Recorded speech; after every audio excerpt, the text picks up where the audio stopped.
I love your feet because they have wandered over the earth and through the wind and water until they brought you to me.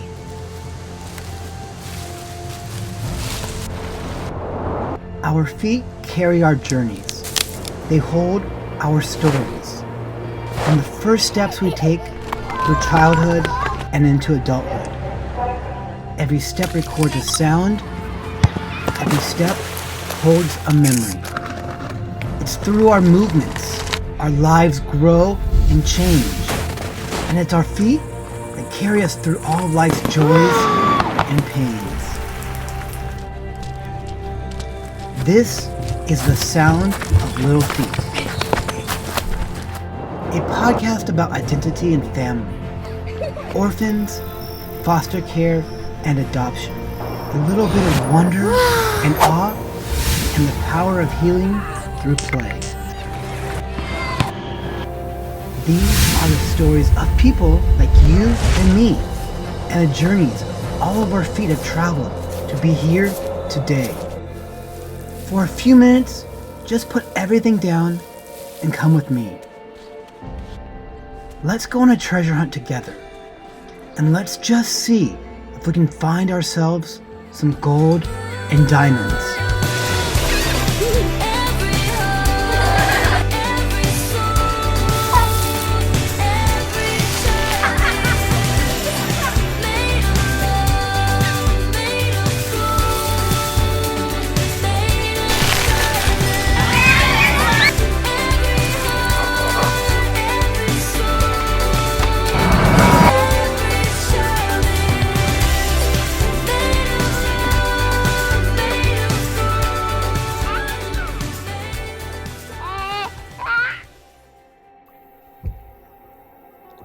Hello everyone, and welcome back to the Sound of Little Feet. Today we are joined by my friend Gen Hidari. Gen, hello. Hello. Thank you so much for joining us. Thank you, my pleasure. Gen, could you please tell us a little bit about yourself? So I'm currently here with Mirai no Mori as a volunteer super staff. I work as a human rights advocate, as well as I do volunteer work for children who live in alternative care system. So in terms of my background, I'm half Filipino, half Japanese. I was born in the Philippines and raised in a small city in the south called Davao. I was raised there until I was 17. But when my family and I were living in Davao, we did a lot of charity work for the street children. And that's the time I would say that really sparked my passion for helping the kids who are in alternative care system. And there was just this one moment when we were doing charity work. There was this kid who approached me and my mom asking me why I look so different. And this kid was wearing rugged t-shirt with his flip-flops almost like torn apart.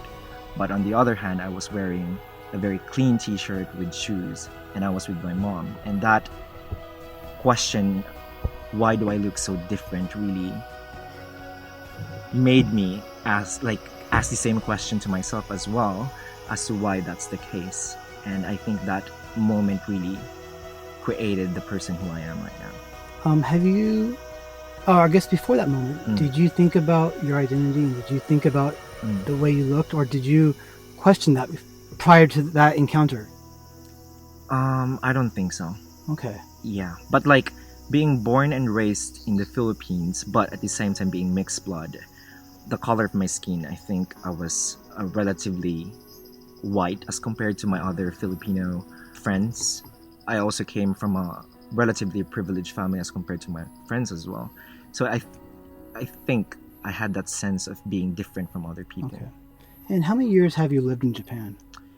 For now, since I'm 26 and my family and I moved here when I was 17, so that would be 9 years. Okay. Yeah. What your definition of a family is for you? Very tricky. Definition of family for me is my relationship with my siblings and my relationship with my grandparents. And in that definition, I don't necessarily include my biological parents. May I ask why? So during the time when I was living in the Philippines, and although I said that we moved together to Japan, my parents were living in Japan the whole time, and I was living with my grandmother, and I was taken care by our house helpers. So I didn't really have a connection with my parents.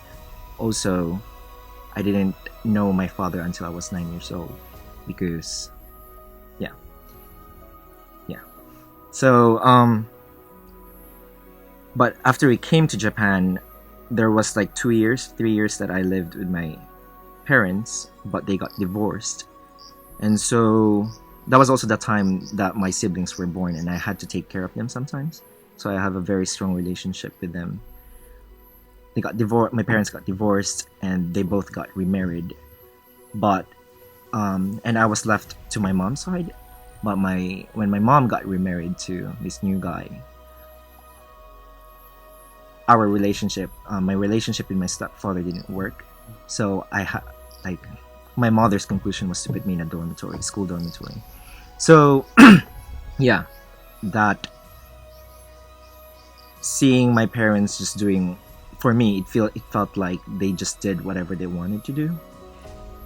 And most of my relationships were only with my siblings and my grandparents. Okay.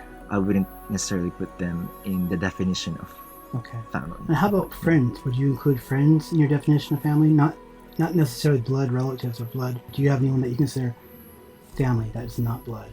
Yeah. Fortunately, in my case, because my parents' relationship is very messy, I've had this friend since I was in elementary, and this friend is pretty unique because she was 20 years older than I am, and she was basically my neighbor. And whenever I think my parents would fight, I would just go run to her place, and she became my best friend since then. And I would also consider her my family. Okay. Yeah.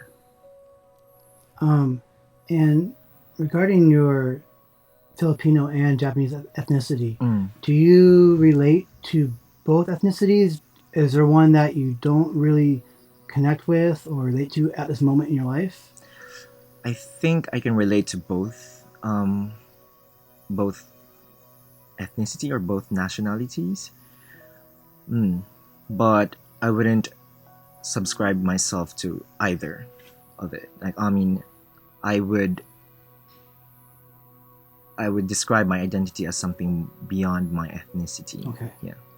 Could you further elaborate what you mean by that, if possible? Yeah. So I think I would define myself in terms of my work right now, or my passion, which is really about helping kids from alternative care system.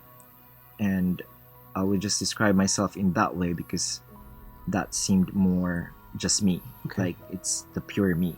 Sure. Yeah. Okay. And may I ask, why are you so passionate about wanting to work with kids and wanting to advocate for children's rights? So yeah, I think this comes from my experience not being with my parents, my experience with that street, with that kid living in the street in Davao. I think it comes from those experiences, and luckily I'm in a position where I can actually help. Great. So in that sense, I want to use what I know or what I can contribute to. Sure. Yeah. So since we're here in Miyagi-Ken right now, and we're at an outdoor summer camp, I wanted to ask you, what does being in nature elicit in you, if anything at all? Like, do you enjoy being in nature? Is this something that empowers you, or something that just gives you a new perspective? For me, being in nature feels like the most natural thing. Like, I feel so relaxed, and just being myself when I'm like in this kind of environment. And I think I would say that the reason for feeling so relaxed in nature is because the place where I grew up in Davao, that was a very countryside area as well, and it feels like going back to that hometown. Yeah. And so there's a very specific reason why Mirai no Mori is nature based, and why we have our camps in the outdoors year round. Do you think, or what do you think the children get out of coming here for a week, being in nature? Is there anything that you feel like they carry home with them, or anything that they get to experience that is unique in the outdoors and in this situation? There certainly is, but it's kind of like difficult to put it into words. But I would say like the experiences that they would get outside of this environment is like TV, or a lot of entertainment with like modern media, and those things are good as well, but those things could be very corrupted. But when you're in nature, everything feels like natural and pure, and it's not diluted with anything. I want to ask you one last question. It's a quote from Mike Ebling, who started an organization called Not Impossible. And they do a lot of amazing things. But Mike said, if not now, when? If not me, then who? How do these words speak to you? So I get a lot of questions from a lot of people asking me why I'm so passionate about children's rights and helping kids, although I'm not an orphan myself, or I wasn't abused or neglected. But if not me, then who's gonna do it? Or if not now, then when are we going to fix this problem? I don't think just because you're not the person who experienced it, you're not capable of helping that person. I think it's just about having empathy, to like pure passion on helping those people that you want to help. And for me, it happens to be kids. Okay. Because there's something that I feel that I'm connected with them. Thank you very much. Thank you. And is there anything else that I left out that you would like to say to the listeners? I don't know. Okay, we're good. Okay, again, thank you so Thank much. you It very was a much. pleasure having you on here. Thank you. Okay, until next time, I'm Matt at the Sound of Little Feet, and we'll see you next week. Thank you so much. I forgot that we were recording. Everyone's got an ache. Every heart